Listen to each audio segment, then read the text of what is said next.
ces jours-là, Marie se mit en route et se rendit avec empressement vers la région montagneuse, dans une ville de Judée. Elle entra dans la maison de Zacharie et salua Élisabeth. Or, quand Élisabeth entendit la salutation de Marie, l'enfant tressaillit en elle.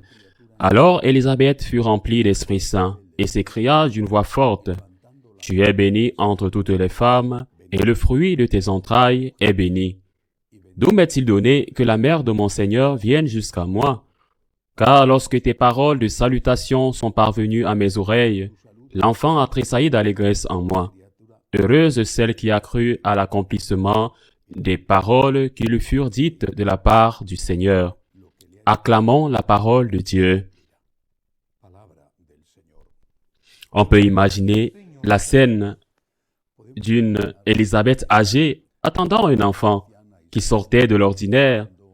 Et pourtant, Dieu a fait un miracle pour que cela se produise. Recevant une jeune fille qui était enceinte et dont personne ne savait qu'elle était enceinte chez elle. Et donc, si Élisabeth la reçoit ainsi, c'est parce que l'Esprit Saint le lui a dit. C'était une scène émouvante, tendre, sans aucun doute.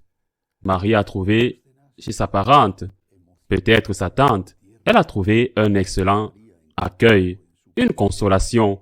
C'était l'expérience de l'âge qui lui manquait en tant que jeune fille. Mais dans ce fragment, qui n'est pas une très grande partie de l'évangile de Saint Luc, il y a deux choses qui sont particulièrement importantes. D'abord, le salut d'Élisabeth. Lui dit-il, « Qui suis-je, moi, pour que la mère de mon Seigneur vienne jusqu'à moi? » À ce moment-là, la Vierge Marie est un tabernacle. Elle est la Vierge du tabernacle, car elle porte le corps du Christ dans son sein. En ce moment-là, la Vierge le garde. Vous le voyez, il est dans son sein, mais elle porte cela à ce moment-là. La Vierge est déjà porteuse de Dieu, celle qui conduit Dieu. À plus forte raison donc, lorsque nous recevons la communion, nous recevons Dieu lui-même. Et pour cette raison, nous devons dire, « Mais qui suis-je? Comment puis-je recevoir un tel honneur? Quelle chose extraordinaire et merveilleuse!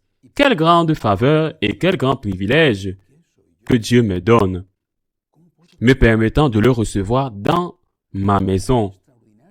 Qui suis-je pour recevoir la mère de mon Seigneur avec mon Seigneur? Qui suis-je? » Premier concept que nous devons analyser. Pourquoi? Cela me fait énormément de mal, mais cela me fait aussi beaucoup de mal qu'une de ces erreurs typiques de notre temps se soit répandue concernant l'Eucharistie, qui consiste à considérer que tout est un droit. C'est faux. Il n'y a pas de droit absolu à recevoir la communion. Ce n'est pas vrai. Il n'y a pas de droit absolu à recevoir la communion. Il y a un droit conditionnel à la réalisation de certaines conditions, parce que recevoir la communion est un don. C'est un don. Ce n'est pas un paiement de quelque chose que vous avez le droit de recevoir. J'ai travaillé, j'ai le droit de recevoir un salaire. J'ai payé mes impôts, j'ai le droit que mon gouvernement gère bien mes impôts et me rende certains services. C'est un cadeau, c'est un don, c'est une immense faveur. Par contre, vous trouvez tant de gens qui considèrent qu'ils sont comme ils sont. Et quoi qu'ils fassent, ils ont le droit de recevoir la communion. Et ce n'est pas seulement parmi les laïcs ou parmi les divorcés remariés sans avoir obtenu une annulation de mariage, ou parmi ceux qui vivent ensemble sans obtenir le mariage chrétien. Mais vous le trouvez aussi chez les prêtres eux-mêmes qui disent « c'est que Dieu est miséricordieux » ou est-ce que Dieu, l'Eucharistie, n'est pas un prix pour les justes, mais plutôt une consolation et une aide pour les pécheurs. Il est vrai que l'Eucharistie est une aide pour les pécheurs, non pas parce qu'elle est dans la grâce de Dieu. Nous cessons d'être des pécheurs. Sinon, nous ne pourrions pas dire au début de la messe, « Je confesse que je suis un pécheur » ou « Seigneur, aie pitié » parce que seulement dans ce cas, ceux qui ne sont pas en état de grâce, ceux qui sont en grâce ou sont en état de grâce commencent la messe et nous devons nous taire. Non, nous disons tous, je l'avoue, nous disons tous, Seigneur, aie pitié, car nous sommes tous pécheurs, même si à ce moment-là, nous ne sommes pas dans le péché. Le fait de ne pas être dans le péché ne signifie pas que vous arrêtez d'être un pécheur. C'est pourquoi nous disons tous à Dieu, Seigneur, je suis un pécheur, aide-moi à ne pas pécher, ou à ne plus pécher, ou à ne plus pécher. L'Eucharistie est un don. Ce n'est pas un droit absolu, c'est un droit du catholique baptisé qui est en état de grâce de Dieu. C'est-à-dire que c'est un droit conditionné. Si vous êtes en état de grâce, vous avez le droit de recevoir la communion. Il ne peut pas vous donner ou vous refuser ce que malheureusement certains prêtres nient. Ils nient les gens qui sont en état de grâce parce qu'ils refusent de leur donner la communion. Par exemple, dans la bouche, et non à cause de la contagion.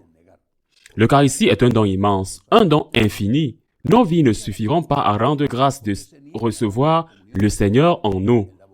Le fait qu'elle devienne ou puisse devenir quelque chose de quotidien risque de devenir une routine et nous ne valorisons pas ce qui signifie. Nous devons faire de chaque Eucharistie un moment extraordinaire, même si c'est l'Eucharistie quotidienne, un moment extraordinaire. Nous ne sommes pas dignes de recevoir Jésus. C'est un don qu'il nous fait. Être en état de grâce, c'est ce qui nous permet de le recevoir. Mais ce n'est pas pour cela qu'il cesse d'être un don que nous ne méritons pas. Deuxième phrase sur laquelle je veux me concentrer de Sainte Élisabeth. Lui dit-elle, « Bienheureuse celle qui a cru, car ce que le Seigneur lui a dit s'accomplira. » J'ai insisté un jour après l'autre, et après l'autre, et après l'autre, sur ce que signifie la confiance en Dieu. Ne nous ont-ils pas appris à prier? Et le Seigneur est venu nous apprendre à prier, non seulement le Notre Père, mais lorsqu'il apparaît à Sainte Marguerite Marie Alacoque, avec le Sacré-Cœur, lorsqu'il apparaît à Sainte Faustine avec la miséricorde divine, que nous apprend-il? Il faut faire confiance. Je t'aime, il faut faire confiance. Et nous, que répondons-nous? Sacré-Cœur, en toi j'ai confiance. Miséricorde divine, en toi j'ai confiance. C'est le premier point de notre prière. Bien sûr, notre méthode de prière des franciscains de Marie. La confiance qui est une conséquence de la foi. C'est la forme cordiale de la foi. Oui, la foi est un aspect intellectuel. Je crois en ceci, en cela, en cela. Ce sont des concepts. Elle a aussi un aspect du cœur. Seigneur, je crois et j'ai confiance parce que je crois. J'ai confiance et puis il faut ajouter car j'ai confiance. J'espère, Seigneur, j'ai confiance. La Vierge a pris un risque. Elle s'est mise entre les mains de Dieu absolument. Elle a risqué sa vie. Elle a fait confiance pour le moment. Les choses n'allaient pas mal pour elle. Son mari Saint Joseph ne l'avait pas dénoncé. Il avait accepté. Il avait accepté. Ses parents avaient cru. Et il était difficile de croire au Saint-Esprit. Pour le moment, les choses n'allaient pas mal pour elle. Les difficultés étaient encore à venir pour rejoindre Bethléem et ne pas avoir la place à l'auberge. Devoir fuir vers l'Égypte, etc., etc. Jusqu'à présent, la croix. Mais la Vierge ne le savait pas. Elle n'avait pas de boule de cristal qui lui disait dans 3 mois que cela allait arriver. Quand j'arrive à Bethléem, l'autre s'en va. L'autre arrivera aussi dans 33 ans. Ça va arriver? Non. Elle a fait étape par étape sans savoir si elle aurait du terrain sous ses pieds à l'étape suivante.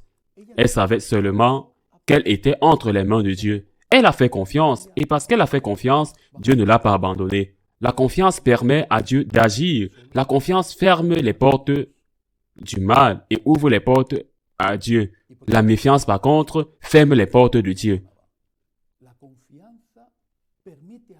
Disons comme Marie, Seigneur, j'ai confiance.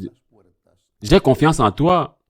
Et disons-le lui, juste dans ces moments difficiles, dans ces moments où tu souffres. Hier, aujourd'hui, je racontais des choses qui nous arrivent, des maladies, des problèmes économiques, des situations politiques, la situation de l'Église, tant de choses qui nous arrivent. Ils nous privent de sommeil.